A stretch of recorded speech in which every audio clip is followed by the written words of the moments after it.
I saw this on in the rundown for the show. We went over in our production meeting at 4 a.m. as we do each and every day. The Vols number 4 in the post spring SEC power rankings. So, what do you think of number 4? I think that's pretty complimentary considering anybody's going to be number 2 from the get. Now, this is by On3, but anybody's going to be number 2 in the SEC to Georgia. So, what did you think of number 4 in the post spring power ratings? I think this is disrespectful. Oh, here we go. See, Dave and I are both very, very objective, but I feel like so far I've seen like even the harder one on Tennessee. But I think in this sentence, I'm going to sound like more the Tennessee cheerleader than Dave. They should be ahead of Alabama. That doesn't mean they're going to be better than Alabama in the fall, but these are power rankings, meaning where you are at this moment. Where is Alabama at the end of spring? Desperate for a quarterback, desperate for someone who can hit the ground if they're trying to spike the ball. Okay. And Tennessee, whatever else you think, is not desperate for a quarterback. They have a starter, and if the starter doesn't work out, they got a backup that everybody has a pretty good bit of faith in. Alabama went in, desperately added Tyler Buckner from the transfer portal. I'm sorry. I know Dave and I disagree. That's probably why he's fine with Alabama ahead of Tennessee. You don't think it was as desperate of a move, but I'm pretty sure it was because they don't have a quarterback on the roster and they needed one. And because of that move, post-spring, Tennessee should be ahead of Alabama. I get LSU, Jaden Daniels is back, very high on. I get Georgia. Georgia's Georgia at this point. It's a factory for NFL talent, beyond even what Alabama was doing at Nick Saban's height. But outside of those two, Tennessee should be a clear-cut number 3 post-spring. Yeah, clear-cut number 3. So that is what the H? What the? What was he thinking? Release the hounds. The Dave Hooker Show. Keep cool. A presentation of OffTheHookSports.com. So Tennessee, number 4 in the power rankings, post-spring power rankings by On3, as Caleb just mentioned, behind Georgia, LSU, and Alabama.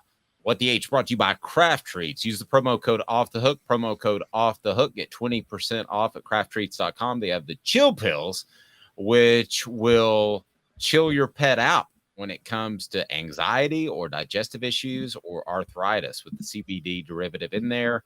The chill pills are fantastic. Go to crafttreats.com. Use the promo code OFFTHEHOOK, and you get 20% off your pet. I absolutely love it. crafttreats.com. So are we a little bit too bully? Because I got this from someone who listens to the show daily. Are we a little too bully on LSU this year? I think both you and I think that LSU and Brian Kelly is going to be tough to handle in the next 3, 4, 5 years. But are we a little bit too bully this year? Or do I have an antiquated notion of what it takes to rebuild a program? Because nowadays you can do it in a couple years as opposed to 3 or 4 years. But I did get the feedback from somebody that we're a little too bully, a little too high on LSU. Why are we not high on LSU? I think the only way you could be not high on LSU is if you looked at that SEC championship game and saw, okay, they weren't on the level of Georgia. What you miss is they got to the SEC championship game, beat Alabama in Brian Kelly's first year.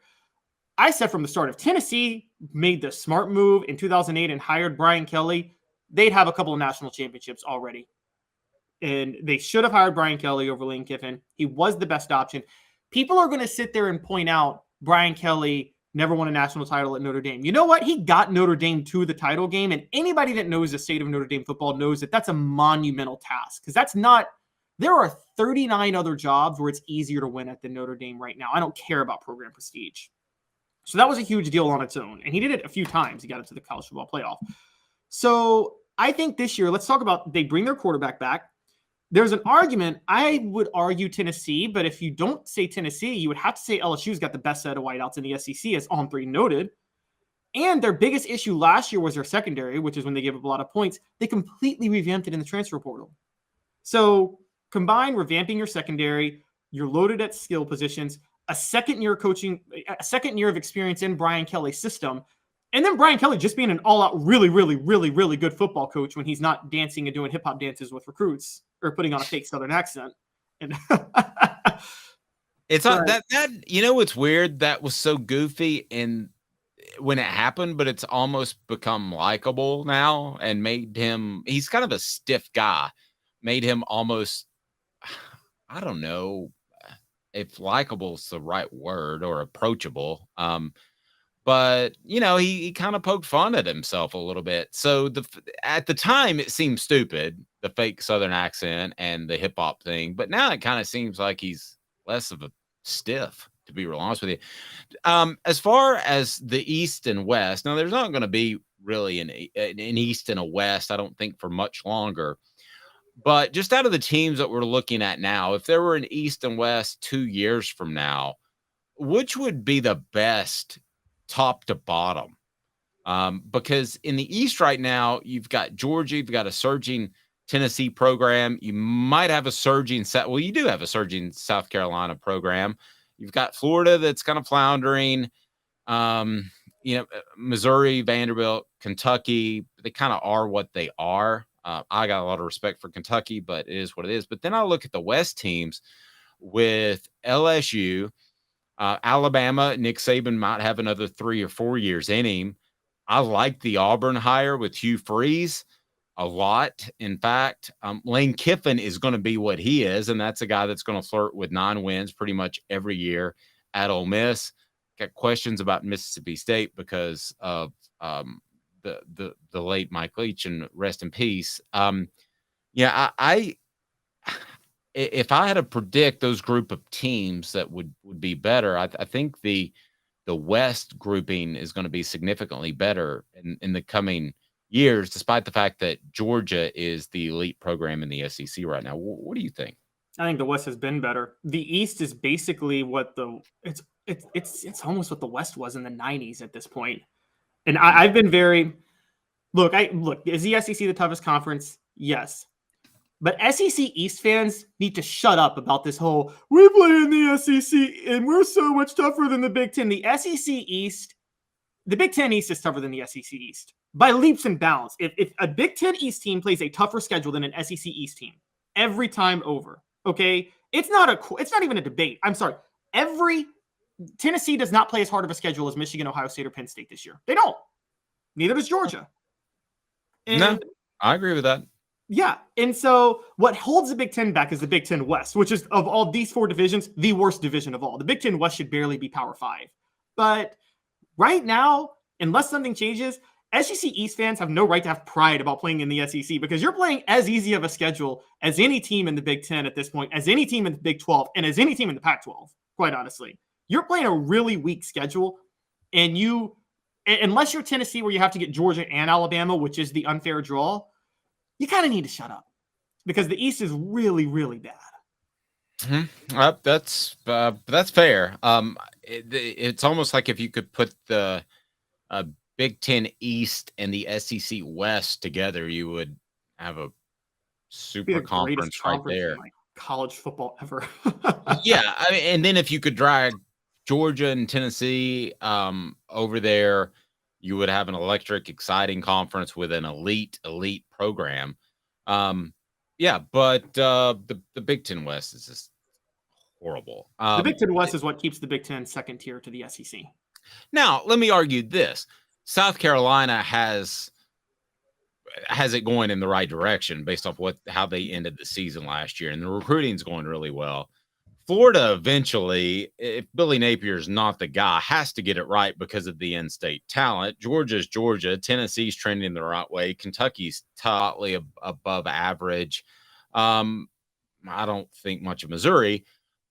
I would argue that we could be having a very different conversation in 2 years, that the SEC East is solid, but I think that would take Shane Beamer to prove himself continually at South Carolina and Florida to ultimately have a new coach, because I don't think that Billy Napier is the answer there.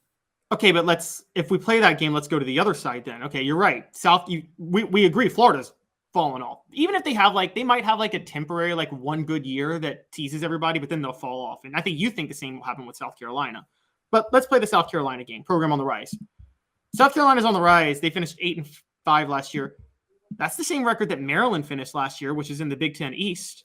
And so both teams 8-5. Many people think Maryland's on the rise with having won more games every year under Mike Locksley. Behind South Carolina, you got Florida maybe? Behind Maryland, you got Michigan State. Yeah, Michigan State had a fall off last year, but let's be honest, Dave. Right now, what's a better program, Michigan State or Florida? I might say Michigan State. I can't. Under their current head coaches, it's Michigan State. That's where I was getting it. Yeah. Okay, but if I'm Coach Dave Hooker and I get offered either job, it's not even close. I'm taking Florida over Michigan State, right? Oh, yeah. This isn't a question of which jobs are better. The SEC East has better jobs overall. But in terms of where the programs are, right now, the Big Ten East programs are better. Even after Michigan State, Purdue had a losing record last year. But guess what, guys? Purdue did just beat Tennessee 2 seasons ago in the Music City Bowl. And by the way, that was a home game for Tennessee. It was in Nashville.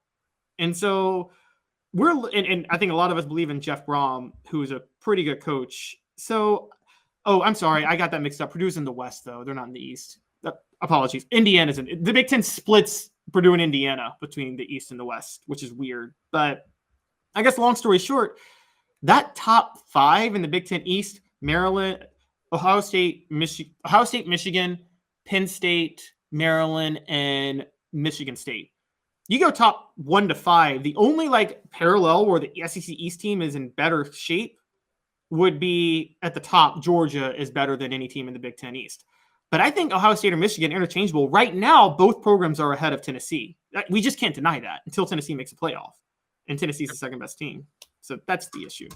Portions of the program brought to you by Vassy Lawn and Garden. Man alive, it's worth the drive, whether you're in Nashville, Knoxville, Chattanooga, Cleveland, Tennessee. For your industrial mowers, go to Vassy.com. Commercial mowers as well, residential. And with their buying powers, when you make that sort of investment, you will absolutely save money. Vassy.com, Vassy Lawn and Garden.